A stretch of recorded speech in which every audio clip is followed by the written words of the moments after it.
Olá, nos últimos 2 anos, a política de segurança pública de São Gonçalo tem passado por fortes transformações. O Plantão da Tarde entra nesse debate. Baseado numa política intensa de confronto contra o crime organizado, grandes figuras do tráfico foram retiradas das ruas neste período, sendo elas presas ou mortas. Podemos citar os exemplos do 3N e da Hello Kitty. Mas qual é a efetividade dessas ações? Você vai descobrir agora. Eu sou Alan Emiliano. E eu sou Ezequiel Manhães. E esse é o Plantão da Tarde. Conhecido por ser um município populoso e com uma presença grande de comunidades no entorno de rodovias federais e estaduais, São Gonçalo sempre foi uma pedra no sapato da segurança pública do estado do Rio.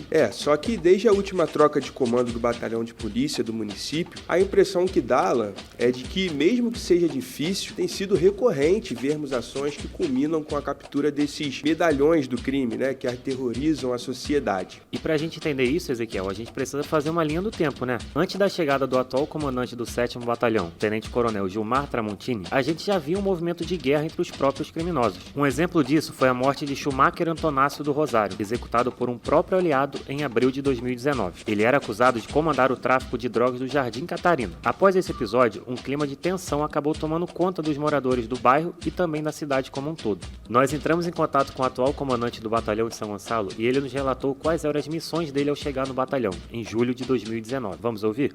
Fui designado para o comando do 7º Batalhão com 3 missões específicas. A captura do traficante 3N, tornar o Complexo do Salgueiro um local de atuação autônoma por parte do 7º Batalhão e o atingimento das metas estabelecidas pelo Sistema Integrado de Metas. Quando nós chegamos, nós encontramos uma cidade com mais de 400 veículos roubados mês. Nós encontramos uma cidade com um histórico de roubos de carga e mais de 1.000 roubos a transeuntes mês. E graças ao trabalho que veio sendo desenvolvido, integrado com as delegacias e com a Polícia Rodoviária Federal, nós conseguimos reduzir esses números, nós conseguimos trazer de volta a sensação de tranquilidade na BR-101, nós conseguimos diminuir os roubos de carga, tudo isso graças ao suporte que o Governo do Estado e que a Secretaria de Estado de Polícia Militar vem dando ao 7º Batalhão.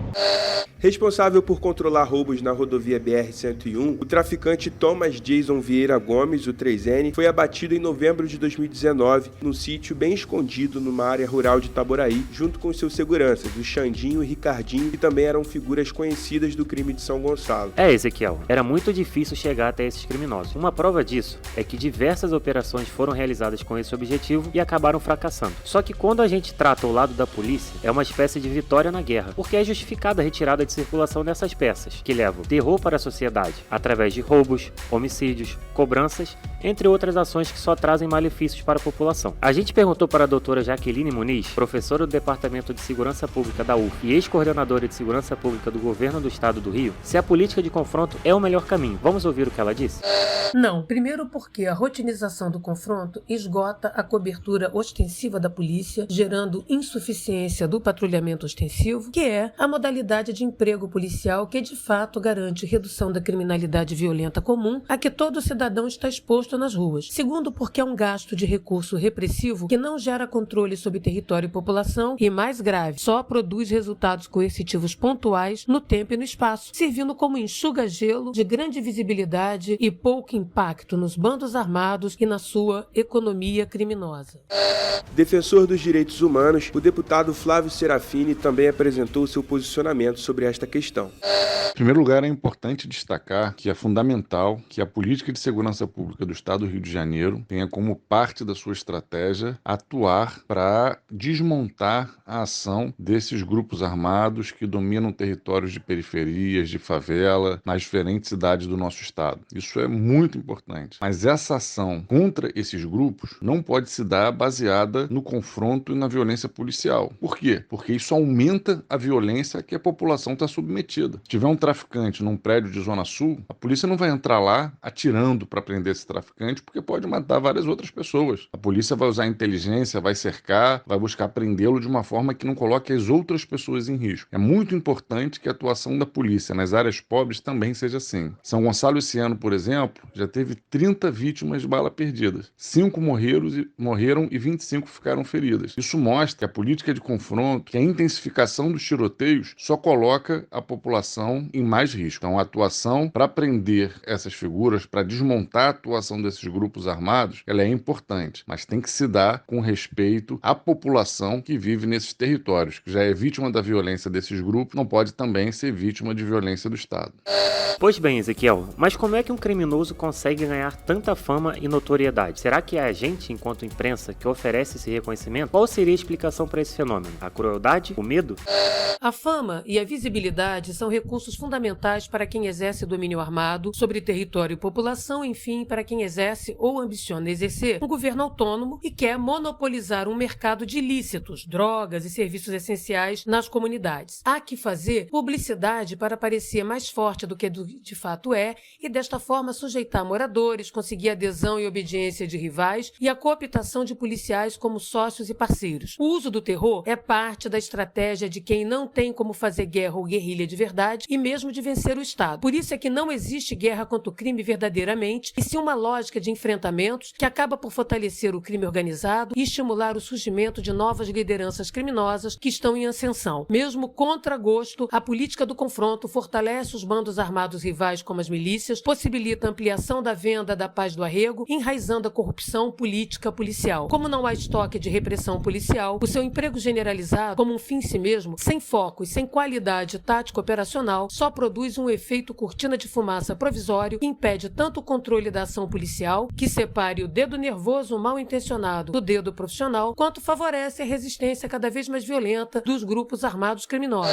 E como você deve saber, tem um cara muito conhecido nesse meio que ainda anda solto pelos becos e vielas do Complexo do Salgueiro, o Rabicó, uma das mais antigas lideranças do Comando Vermelho. Figura conhecida da polícia, ele foi condenado a 27 anos e 3 meses de prisão, só que em outubro de 2019 contou com uma liberação do STF, tão falado hoje em dia, que colocou o criminoso nas ruas. Foi uma liminar do ministro Marco Aurélio Melo. O ministro permitiu que Rabicó aguardasse em liberdade o julgamento do recurso do processo, sendo que ele estava em uma penitenciária federal de segurança máxima no Mato Grosso do Sul por conta da forte ameaça que oferece à população. Temos uma explicação bem interessante da doutora Jaqueline Oliveira acerca de mortes de criminosos por intervenção policial. Vamos ouvir.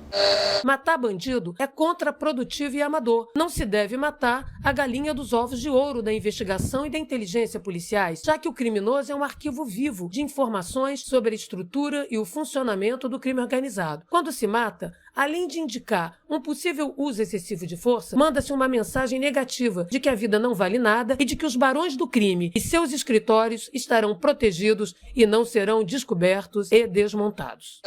Recentemente, a Hello Kitty e o 20 anos, que vinham há tempos sendo procurados pela polícia, foram mortos durante uma operação. A dama do crime era muito conhecida por gostar de se exibir nas redes sociais com armas e objetos de luxo. Durante a caminhada no crime, a traficante perambulou por comunidades de Niterói e São Gonçalo. Hello Kitty tentou abandonar essa vida, indo para a igreja, mas as regalias e a falsa fama a fizeram voltar. E quem fez ela voltar? O 20 anos, que morreu junto dela, tem um grande peso nessa escolha. Chamado de paizão, ele era conhecido por recrutar jovens e determinava funções como radinho, ladrão de veículos. Uma dessas funções, inclusive, chegou a ser designada para a própria Hello Kitty. Uma prova disso, que ela foi investigada por anos em roubos cometidos, tanto em São Gonçalo, como também em Niterói. Aqui nessa conversa falamos muito sobre o fim dessas celebridades do tráfico, mas algo que reflete na segurança pública também é a apreensão de equipamentos utilizados por essa galera do mal. Uma prova disso são esses números aqui, ó. Só de armas de fogo durante os 2 anos de comando do Tenente-Coronel Gilmar Tramontini, foram apreendidas 706 armas. E isso engloba fuzil,